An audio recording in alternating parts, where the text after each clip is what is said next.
नमस्कार, मैं हूं संजय शर्मा। आप देख रहे हैं 4 PM न्यूज़ नेटवर्क। मुझे प्रधानमंत्री जी पे गुस्सा नहीं आता, उन पर तरस आ रहा है। मुसलमानों को लेकर जो उन्होंने कांग्रेस के बातें करी, कांग्रेस को लेकर जो बातें करी, उसमें मुझे उनको तरस आ रहा है।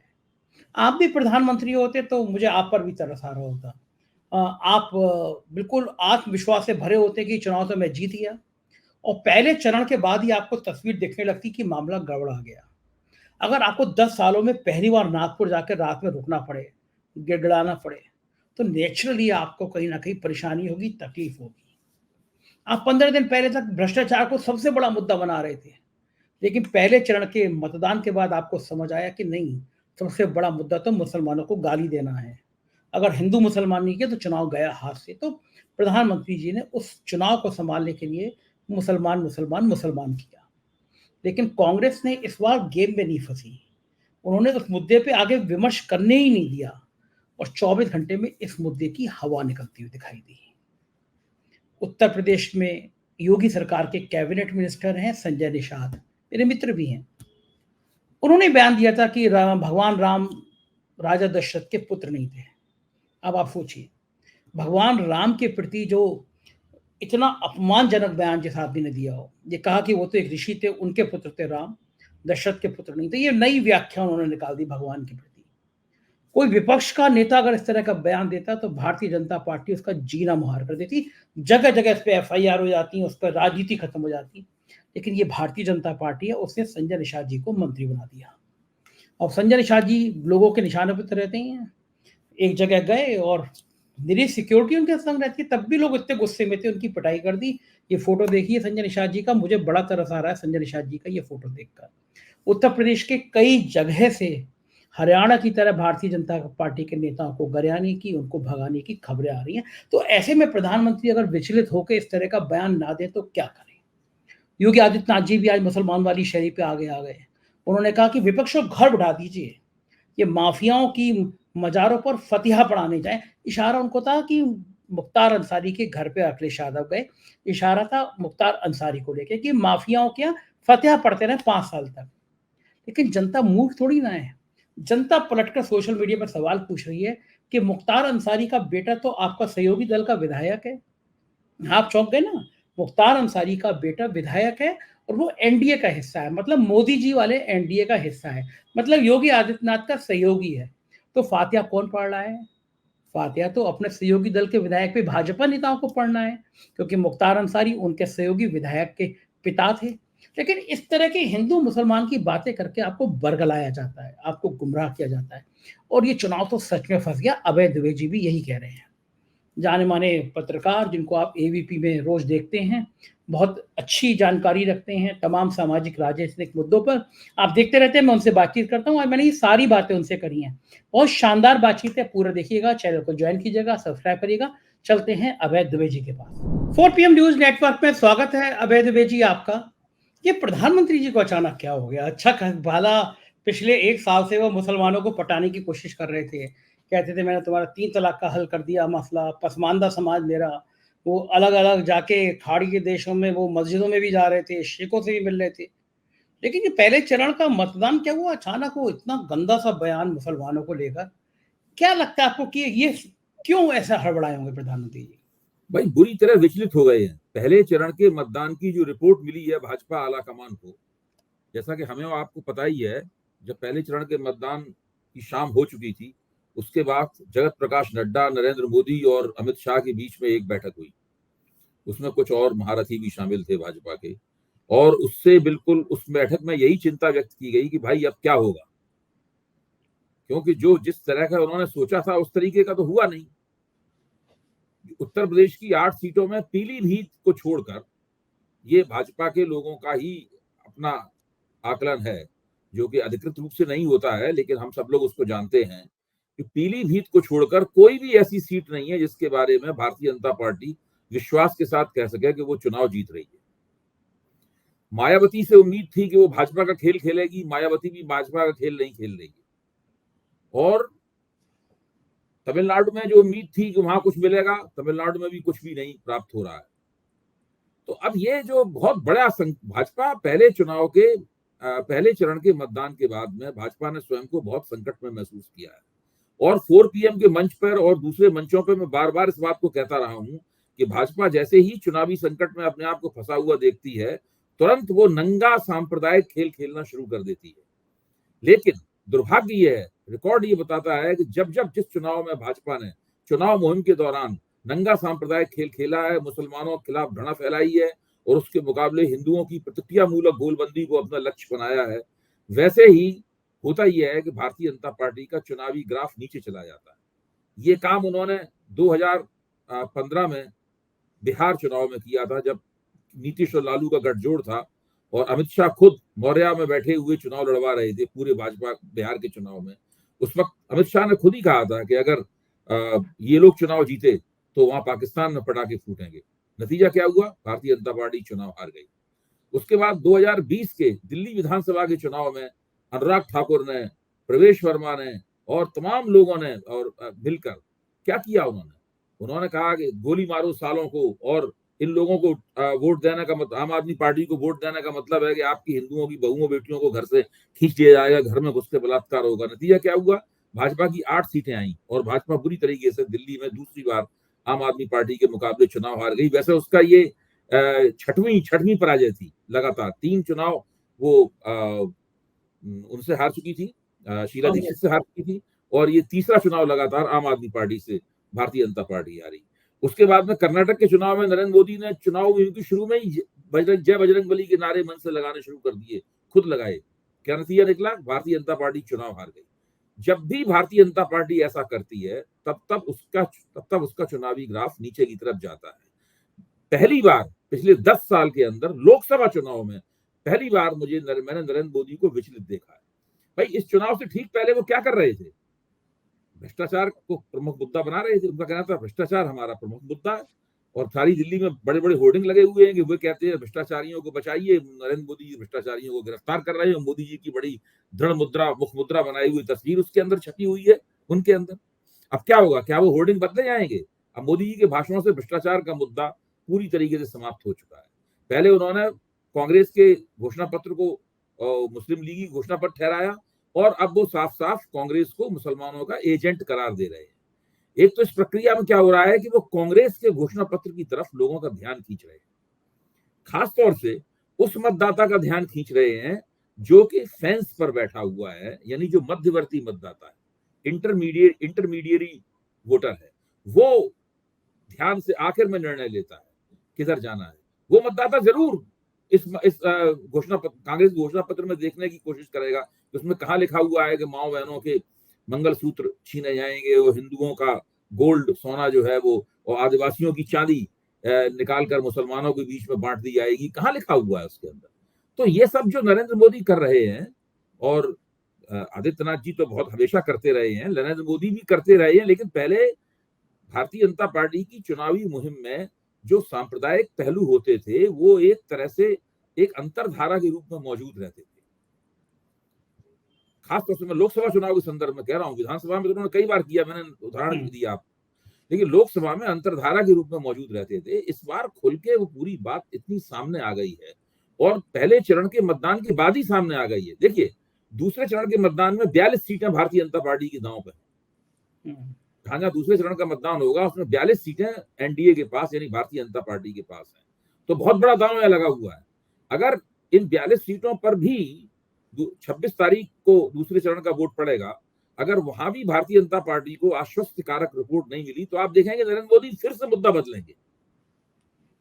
तो उनको आप फिर से में तैयार रहना चाहिए कि फिर से वो मुद्दा बदलेंगे। अच्छा, कि चल गया था कि भाई वहां पर लगा कि हमारे पक्ष में बड़ा वोट पड़ रहा है, तब फिर वो इसी मुद्दे को लगातार जारी रखेंगे। देखिए, ठीक है, भाजपा के कुछ समर्थक पत्रकारों ने आज ये तर्क दिया है, बहस करते हुए, मैं भी उस बहस में शामिल था, तर्क दिया है कि भाई जब जब जाति को उभारा जाता है तब तक भाजपा उसका मुकाबला करने के लिए हिंदुत्व का मुद्दा लेकर आती है, मुसलमान का मुद्दा लेकर आती है और वो कई वक्तव्यों को उस तरह से ट्वीक देकर चुनावी फायदा उठाने की कोशिश करती है ताकि जाति के ऊपर वो हावी हो जाए। ठीक है, भाजपा ये करती है, लेकिन ऐसा हो नहीं पाता है।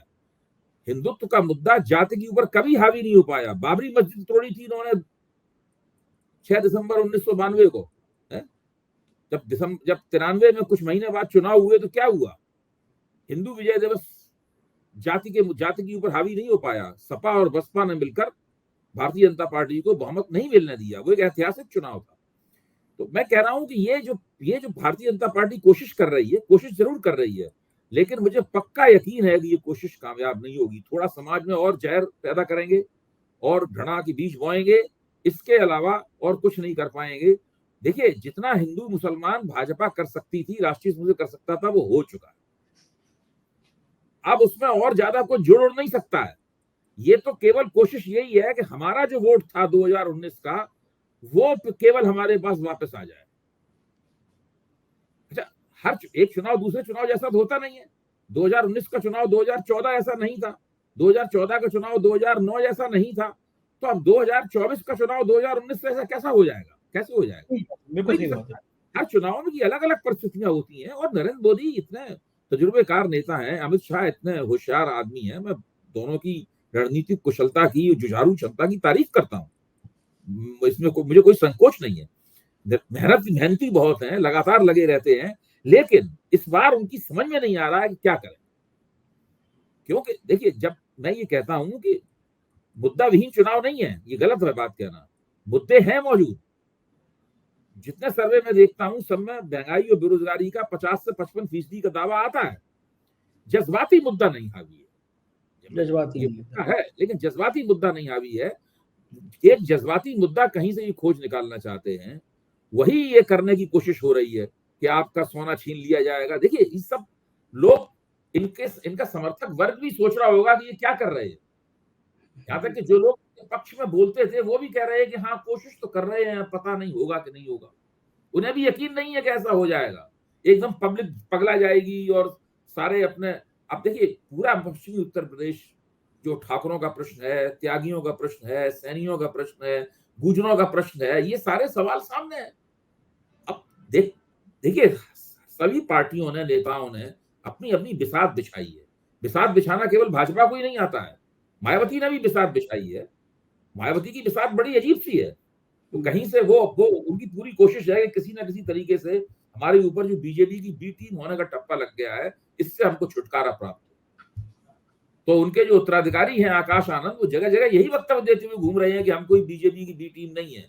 अभय जी अभी आऊंगा, बसपा की रणनीति बात करूंगा, लेकिन मैं एक चीज के लिए मैं आपकी तारीफ करूंगा। आपने 12-13 दिन पहले मुझसे मेरे शो में कहा था, जब महंगाई भ्रष्टाचार का मुद्दा मोदी जी बनाए हुए थे, तब आपने मुझसे कहा था 13 दिन पहले, जब हर आदमी सोच रहा था कि अब तो महंगा भ्रष्टाचारी मुद्दा रहेगा, तब आपने कहा था ये मुद्दा स्थायी नहीं है। अगर ये नहीं चला, और आपने मुझसे कहा था कि संभावना नहीं चलेगा, तो मोदी जी मुद्दा चेंज करेंगे। लेकिन मैं एक दूसरी चीज जानना चाहता हूँ। ये मुद्दा कल आया मुसलमानों के मुद्दे को लेकर, जो आपने बात कही वो बहुत, मेरे दिमाग में वहां तक नहीं पहुंचा था, और ये बात ठीक है। कांग्रेस के घोषणा पत्र को लोगों ने देखा होगा कि भैया कहाँ लिखा है, और मेरे हिसाब से तो पिछले 3 चुनाव का ये कांग्रेस का सबसे बेहतरीन घोषणा पत्र है। अगर इस घोषणा पत्र को कोई पढ़ेगा, तो निश्चित रूप से वो कांग्रेस की विचारधारा से प्रभावित थोड़ी देर को जरूर होगा कि बहुत बढ़िया विजन लेकर आए हैं ये। तो एक तो ये आपकी बात बिल्कुल सही है कि मोदी जी के इस बयान ने कांग्रेस का घोषणा पत्र घर घर पहुंचा दिया लोगों को, जो उनकी विचारधारा के थे या नहीं थे, तब भी पढ़ने लगे वो लोग। दूसरी बात, कल से अब तक क्या ये लगता है आपको, आप तमाम बड़े बड़े टीवी चैनल की डिबेट में थे, लोगों से बात कर रहे थे, तमाम राज्यों में आपकी बात होती रहती है, क्या ये मुद्दा जो मोदी जी उभारना चाह रहे थे, पिछले लगभग 24 घंटे हो गए, ज्यादा ही हो गए हैं, पिछले 24 घंटे में ये मुद्दा उभर पाया? कांग्रेस ने बड़ी सफाई के संग जो भारतीय जनता पार्टी के प्रवक्ताओं की बात मैं नहीं कर रहा, जो आधिकारिक प्रवक्ता हैं, लेकिन जो लोग आधिकारिक प्रवक्ता नहीं है लेकिन भाजपा से गहरी हमदर्दी रखते हैं और मोदी जी को मानते हैं कि बड़े प्रभावशाली नेता हैं, केवल वही विश्वसनीय है, वो लोग भी कह रहे हैं कि भाजपा कोशिश कर रही है। होगा कि नहीं होगा ये गारंटी से नहीं कही जा सकती। अभी मैं आपसे जब फोन पे बातचीत हुई, उससे पहले मैं यही बहस कर रहा था। तो लोगों का कहना है कि भाजपा कोशिश कर रही है ये करने की। उसने पूरे मसले को एक ट्वीट दिया है। 18 साल पुराना मनमोहन सिंह का बयान दोबारा फिर से जो राष्ट्रीय विकास परिषद में मनमोहन सिंह ने भाषण दिया था, अंग्रेजी में दिया गया भाषण था, उसको दोबारा लेके उसको हथियार बना के ये काम कर रहे हैं भारतीय जनता पार्टी वाले। लेकिन इसका वैसा परिणाम निकलेगा जैसा भाजपा चाहती है, ये 4 जून को ही पता लगेगा। अभी कोई गारंटी से नहीं बात कही जाती। यानी भाजपा के पक्ष में इन बातों से कोई बड़ी लहर सी चल पड़ेगी और सबको अपनी आंधी में उड़ा ले जाएगी, ऐसा कुछ भी नहीं दिखाई पड़ रहा। देखिए, ये सब बातें सांप्रदायिक लहरें चलती हैं, मैं इस बात से इनकार नहीं कर रहा हूं। अगर सांप्रदायिक लहरें नहीं चलती होती तो अटल बिहारी वाजपेयी 6 साल के लिए इस देश के प्रधानमंत्री नहीं बन पाते। राम जन्मभूमि आंदोलन से जो एक भावना निकली थी, उस भावना से उनको काफी लाभ हुआ था। तो ये तो बात सही है, लेकिन इसके लिए काफी तैयारी करनी पड़ती है, काफी पहले से चीज को करना पड़ता है। अचानक आप चुनावी मुहिम के बीच में ये ऐसी बातें करने लगे तो आपका जो मतदाता है वो भी थोड़ा परेशान हो जाता है कि ये अचानक ये क्या कहने लगे। बिल्कुल ठीक बात है। और दूसरा, ये जो लाइन मोदी जी की है, योगी जी भी आज इस लाइन पर चलते हुए नजर आए। उन्होंने कहा एक रैली में कि जो विपक्ष है इनको कहिएगा कि ये माफियाओं की फातिहा पढ़ने के लिए 5 साल उनको छोड़ दीजिए, ये माफियाओं के फातिहा पढ़ेंगे। इशारा मुख्तार अंसारी की तरफ था। तो क्या लगता है कि योगी भी इस वक्त उत्तर प्रदेश में, बिहार में, महाराष्ट्र में, कर्नाटक में, इन प्रदेशों का नाम मैं खास तौर से दे रहा हूं, दूसरे प्रदेशों में भी यही स्थिति है। आप इसमें राजस्थान भी जोड़ सकते हैं चाहें तो, गुजरात के भी एक हिस्से को जोड़ सकते हैं आप चाहें तो। जहां पर जातियों और समुदायों के बीच की जो राजनीतिक प्रतियोगिता है वो इस चुनाव को एक नया रंग दे रही है, और इसी बात ने मोदी जी को विचलित कर दिया है। वो हिंदुत्व के मुद्दे के जरिए जातियों और समुदायों की जो राजनीति है उस राजनीति को पृष्ठभूमि में धकेलना चाहते हैं, और चाहते हैं कि लोग हिंदू बनकर सोचें, हिंदू बनकर वोट दें। समस्या ये है कि एक हिंदू जो है वो हिंदू एक जाति के नेता के तौर पर, जाति के सदस्य के तौर पर वोट करते समय क्या अपने आप को ईसाई या मुसलमान थोड़ी ना मानता है, वो अपने आप को हिंदू ही मानता है।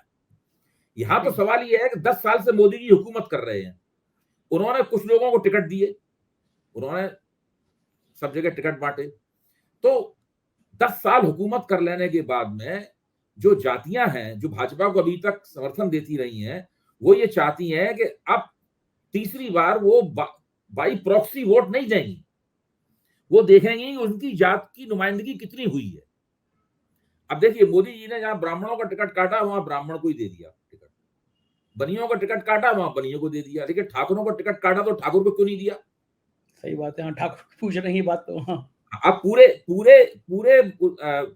पश्चिमी उत्तर प्रदेश में एक टिकट केवल दिया ब्रजेश सिंह जी को। वो इतने बीमार थे कि सर्वेश सिंह को टिकट दिया।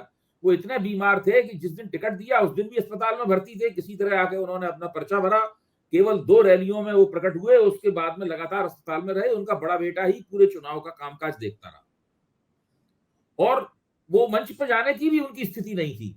और बड़े दुख की बात है, मैं भी उनके परिवार के शोक में शामिल हूं। उनका जैसे ही मतदान हुआ, मतदान के बाद उनका देहांत हो गया। अब अगर वो कुंवर ब्रजेश सिंह जीत गए चुनाव, सर्वेश सिंह चुनाव जीत गए, तो वहां दोबारा चुनाव होगा। हाँ, शून्य हो जाएगी इसकी। हाँ, दोबारा चुनाव होगा। तो मैं कह ये रहा हूं कि ये सब अब मायावती ने क्या किया है। मायावती ने गाजियाबाद से जहां जनरल वीके सिंह का टिकट चढ़ा।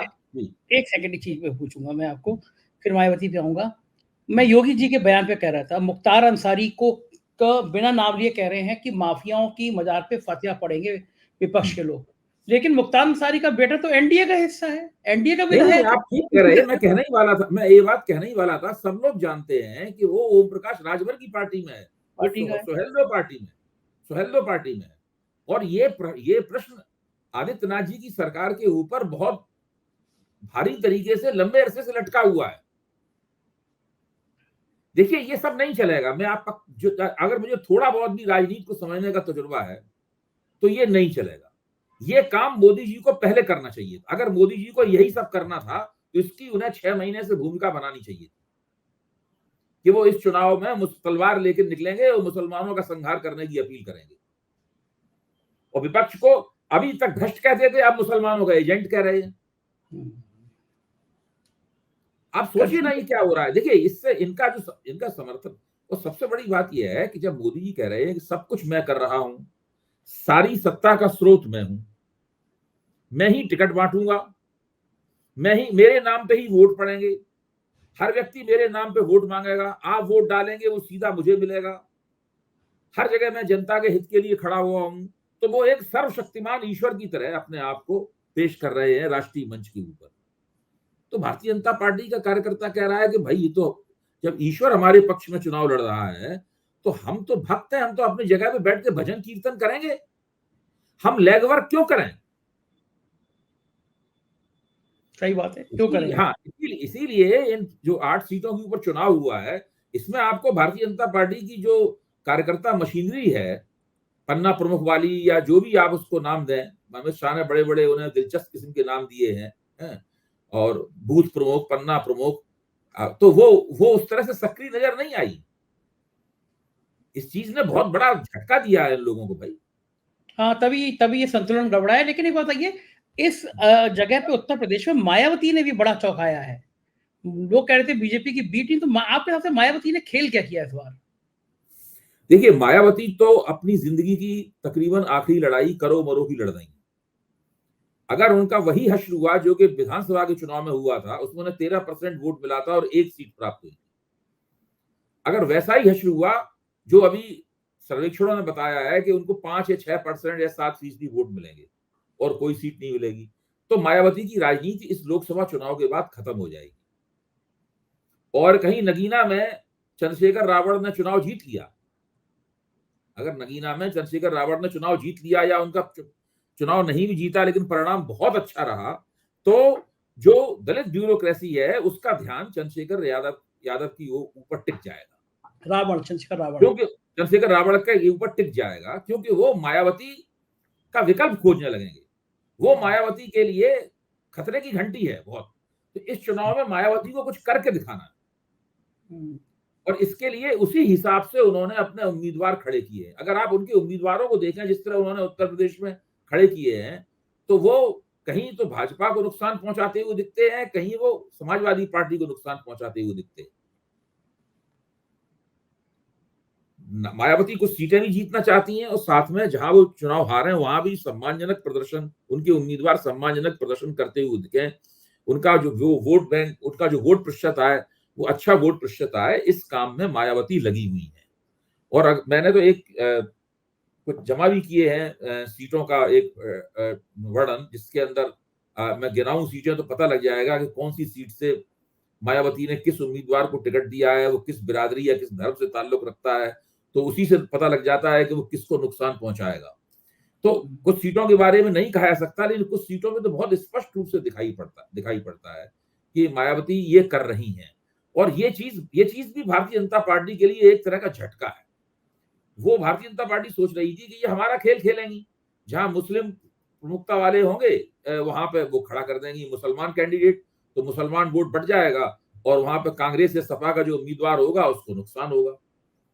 अच्छा, अब स्थिति क्या है कि जहां वहां पे भाजपा के जो उम्मीदवार फंसे हुए हैं, वो पत्रकारों से पूछ रहे हैं कि क्या मायावती का जो मुसलमान उम्मीदवार है उसको 50,000 वोट मिल जाएगा? तो वो पत्रकार लोग कह रहे हैं लगता तो नहीं उसको 50,000 वोट मिलेगा, लगता है 10 या 15,000 वोट ही मिलेगा। अगर उसे 40,000 वोट मिल जाए तो मैं चुनाव में निकल जाऊंगा। यानी ये हालत है भाजपा उम्मीदवारों। सारा मायावती पे डिपेंड है कि मायावती के आदमी को कितना मिल जाएगा। अच्छा, मायावती ने खेल में ऐसा किया, आप बताइए मोदी मैजिक कहाँ काम कर रहा है? हाँ, सही अगर बात है। मायावती के उम्मीदवार को जो आपको वोट मिलेगा, उस वोट से आपकी हार जीत होनी है, तो मोदी मैजिक कहाँ गया? ठीक बात भाई, है। मोदी के नाम पे तो कोई ना कोई कुछ ऐसा उछाल होना चाहिए ना कि भाई मोदी के नाम पे हम वोट डाल लें जाकर। तो वो तो नहीं हो रहा है। अब मान लीजिए कि संजीव बालियान की कॉन्स्टिट्यूएंसी है, का निर्वाचन क्षेत्र है, तो उनको साफ लग रहा है कि हमें 50,000 वोटरों ने, ठाकुरों ने वोट नहीं दिया, 45 से 50,000 ठाकुरों ने वोट नहीं दिया, तो फिर इसके लिए इसकी भरपाई कैसे होगी? तो उन्होंने कुछ मुसलमान नेताओं को पटा लिया था। उनका मानना था कि हमने मुसलमान नेताओं को स्थानीय पटा लिया है, उनके जरिए हमें 50,000 मुसलमान वोट मिल जाएंगे। जिन पत्रकारों से बात कही तो वो हंसने लगे, इनको 50,000 मुसलमान वोट मिल जाएंगे। सही बात है। वहां पे भी मायावती ने गेम खेल दिया, वहां प्रजापति को टिकट दे दिया, प्रजापति वोट वहां पे बीजेपी का था, वो सब बीएसपी में शिफ्ट हो गया। नहीं, ये सब काफी, ये जो परिस्थिति है ना, वो परिस्थिति हर निर्वाचन क्षेत्र की परिस्थिति अलग अलग है। जब कोई जज्बाती मुद्दा नहीं होता है, कोई लहर नहीं होती है, कोई बड़ा रुझान किसी के पक्ष में नहीं होता है, तो स्थानीय मुद्दे, सामुदायिक उपस्थिति, समुदायों की अपनी महत्वाकांक्षा, जातियों की अपनी महत्वाकांक्षा, जातियों के अपने आग्रह, सब सक्रिय हो जाते हैं, सबका महत्व बढ़ जाता है। लोगों को फिर अपनी कॉन्स्टिट्यूएंसी का, अपने निर्वाचन क्षेत्र का इतिहास याद आने लगता है। जब हवा होती है तो कोई इतिहास सब भूल जाते हैं लोग। तब लोग केवल वर्तमान, अब लोग सोचते हैं अच्छा पिछली बार उसको टिकट मिला था, उसने उसको इतने वोट दिए थे, इस बार हम नहीं देंगे। तो इस तरह का बहुत सा होने लगता है। तो ये लगता है जहां तक मोदी जी की प्रशंसा की बात है, लोग कह रहे हैं मोदी जी अच्छे नेता हैं, चमत्कारी नेता हैं, लेकिन लोग ये कह रहे हैं कि हमने पिछले 10 साल से भाजपा की सेवा की है, भाजपा के लिए वोट दिए हैं और दिलवाए हैं, हमारे उम्मीदवार को प्राथमिकता क्यों नहीं मिल रही? ये एक सबसे बड़ा सवाल है। या हमारे उम्मीदवार का टिकट काट दिया तो हमारे ही जाति के उम्मीदवार को क्यों नहीं उसकी जगह रखा? कुछ ना कुछ तो भाजपा से इसमें कुछ रणनीतिक लोचा हुआ है इसमें।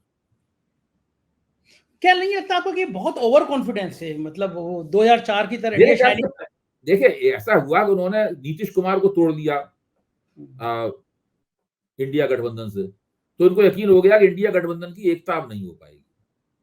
इधर उत्तर प्रदेश में इन्होंने जयंत चौधरी को तोड़ लिया, ओम प्रकाश राजभर को तोड़ लिया, संजय निषाद को भी ले लिया उन्होंने कहा भाई हमारी बाजी तो पूरी तरह सेट हो गई है भाई। 3 पश्चिमी उत्तर प्रदेश में जितने बड़े बड़े पहलवान थे सब एक तरफ आ गए। बसपा को इंडिया गठबंधन का सदस्य नहीं बनने दिया, मायावती को भी अकेले चुनाव लड़ने के लिए मजबूर कर दिया, जो भी हथकंडा अपनाया हो उसके लिए। तो हमारी बाजी बिल्कुल सेट है, एक तरफा होगा। भाजपा के समर्थक कहते थे यूपी में नतीजा एक तरफा होगा, अब नहीं कह रहे। हाँ, अब नहीं कह रहे, बात तो नहीं कह रहा, अब नहीं कह रहे, अब नहीं कह रहे, अब सब डर गए। अच्छा मुझे बताइए कि ऐसी भी बातें हो रही हैं, 10 सालों से कोई रात प्रधानमंत्री ने नागपुर में गुजारी नहीं। पहली बार नागपुर में रात गुजारी, गडकरी उनसे मिलने नहीं गए और बताया कि मोदी जी संघ के बिल्कुल सामने नतमस्तक हो गए कि संघ, उनको लगा कि संघ एक्टिव नहीं है जितना होना चाहिए, तभी वोटिंग परसेंटेज कम हो रहा है। तो देखिए, संघ के, मैं मोदी जी का आलोचक हूं और इसलिए लोग समझते हैं कि मेरे भाजपा में और संघ में किसी से संबंध नहीं होंगे, लेकिन मैं जो बातें मोदी जी की आलोचना में बोलता हूं उसके लेनदार भारतीय जनता पार्टी में भी बहुत हैं, क्योंकि जो बातें वो सुनना चाहते हैं वो मैं बोलता हूं, वो उन बातों को नहीं बोल सकते। मोदी जी ने भाजपा को जिस तरीके से कैप्चर किया है, मोदी और अमित शाह ने मिलकर इस तरह भाजपा को कैप्चर किया है, उससे भारतीय जनता पार्टी के दूसरी पंक्ति के नेताओं के, निचली पंक्ति के नेताओं के और आम कार्यकर्ताओं की जो अपनी एजेंसी होती थी, अपनी जो राजनीतिक पहलकदमी होती थी, उसको बहुत ही धक्का लगा। वो पहलकदमी उनसे छिन गई है। वो सोचते हैं उनके पास कुछ भी किसी चीज का निर्णय नहीं कर सकते। वो अगर एक प्रतिवेदन बना के जाए साहब फलाने इतने लोगों को, इस आदमी को आप टिकट दें और अमित शाह को दें, मतलब समझ लीजिए उनका पत्ता ही साफ हो गया, उनको दुत्कार के वहां से भगा दिया जाए, एक तो पहुंच ही नहीं पाएंगे वहां तक। सही बात है, केंद्रीकरण की ये हालत। हाँ, मुझसे तो ये इस चीज से भाजपा के अंदर भी एक खामोश किस्म का असंतोष है, एक ऐसा असंतोष है। अब देखिए क्या भाजपा के कार्यकर्ता अंधे हैं क्या? उन्हें नहीं दिखता कि आपने नवीन जिंदल जो कोयला घोटाले के भाजपा की निगाह में अभियुक्त थे, वो पार्टी में आए और उनको 24 घंटे के अंदर लोकसभा का टिकट मिल गया। तो ये सब कैसे हो रहा है? सही बात है। ये सब, अब ये मानना कि कोई भाजपा कार्यकर्ता इसको देख ही नहीं रहा है। सब लोग मोदी जी की भक्ति में मशगूल हैं, सब ने ढोलक मजीरा उठा लिया है और मोदी आरती उतार रहे हैं सब लोग। अच्छा, जब आप पार्टी को मोदी आरती उतारने वाले एक विशाल काय संगठन में बदल देंगे तो लोग फिर चुनाव के वक्त भी मोदी आरती करने गा रहे हैं। वही मोदी के अंदर दैवी क्षमताएं हैं, वो उनकी दैवी क्षमताएं लोगों को मजबूर कर देंगी कि अपनी वो उंगली उठाएंगे और कमल पे ही बटन दबाएंगे और किसी जगह उनकी उंगली जाएगी नहीं, दैवी शक्ति की वजह से। बिल्कुल ठीक कह रहे हैं। और ये जो डर है, एक बात बताइए अभय जी, अगर दूसरे चरण में भी ये वोट परसेंटेज कम रहा 4-5-6% कम रहा, तो फिर क्या बीजेपी और कुछ बड़ा कदम उठा सकती है? वो कदम क्या हो सकता है? देखिए, बीजेपी के लिए हर क्राइसिस का, हर संकट का एक ही शिकार है, मुसलमानों के खिलाफ घृणा फैलाना। वो बीजेपी ने शुरू कर दिया है। ये मेरे ख्याल से उनका एक इसे कहते हैं नहीं कि बिल्कुल अंतिम अस्त्र जो होता है, वो भारतीय जनता पार्टी ने पहले चरण के बाद ही चलाना शुरू कर दिया है। ये अस्त्र अगर काम नहीं दिया तो कुछ भी काम नहीं देगा।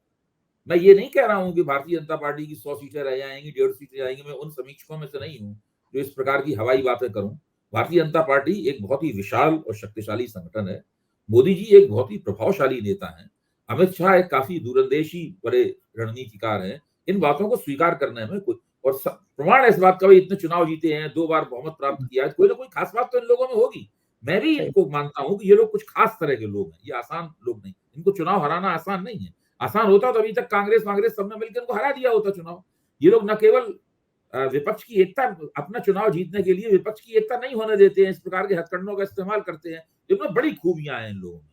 लेकिन इस बार ऐसा लग रहा है कि कुछ थोड़ा सा पहले जैसा आत्मविश्वास, पहले जैसी एक सुव्यवस्थित चुनावी मुहिम, वो वैसा एक निरंतरता वाला एक फोकस मुद्दों के ऊपर, वो सब नहीं दिख रहा है। बिल्कुल ठीक कह रहे हैं अभय जी, और बहुत शुक्रिया राजनीति की बातों को विस्तार से समझाने के लिए। धन्यवाद। तो ये थे अभय द्विवेदी जी, और बता रहे थे कि आखिर प्रधानमंत्री इतना विचलित हैं तो क्यों। मुझे यकीन है ये चर्चा आपको पसंद आई होगी। अपनी राय से अवगत कराइएगा। शुक्रिया, थैंक यू।